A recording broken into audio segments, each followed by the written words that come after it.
நான் ஒருத்தரை காதலிக்கிறேன்னு சொன்னேனே தவிர அவர் யாருன்னு சொல்லவே இல்லையே. அவர் இந்த கவர்ல தான் இருக்காரு. பிரிச்சு பாத்தீங்கன்னா நான் சரியான அடத்தா செலக்ட் பண்ணிருக்கேன்னு அப்படி பூரிச்சு போயிடுவீங்க.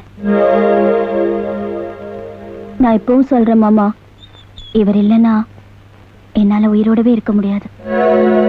நான் திரும்பி வரப்போ எங்க கல்யாண தேதியை தான் நான் கேட்கணும்.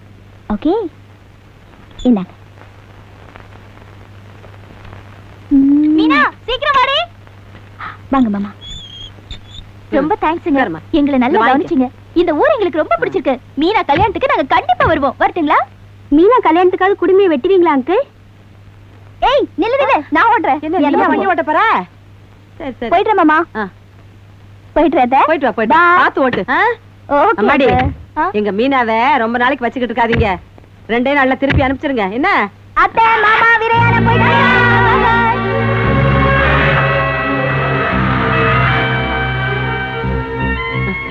என்னப்பு 2 நாள்ல வந்துட போறா, அதுக்கே அப்படி வருத்தப்பட்டு நிக்கிற? வா வந்து சாப்பிடு. வாடா, நீ வந்து சாப்பிடு வா.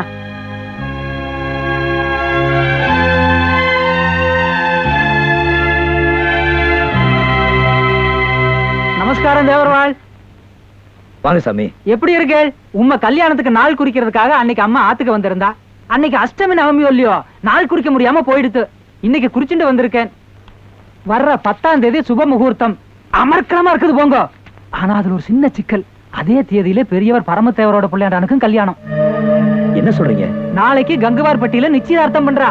அந்த மருதுக்கா கல்யாணம்? சாட்சாத் அதே பிள்ளையாண்டானுக்கு தான். என்ன 2 கல்யாணம் ஒரே தேதியில நடக்கிறதுனால நேக்கு ஒரு வருமானம் போயிடுது. சரி புறப்படும் தேவர்வாள்.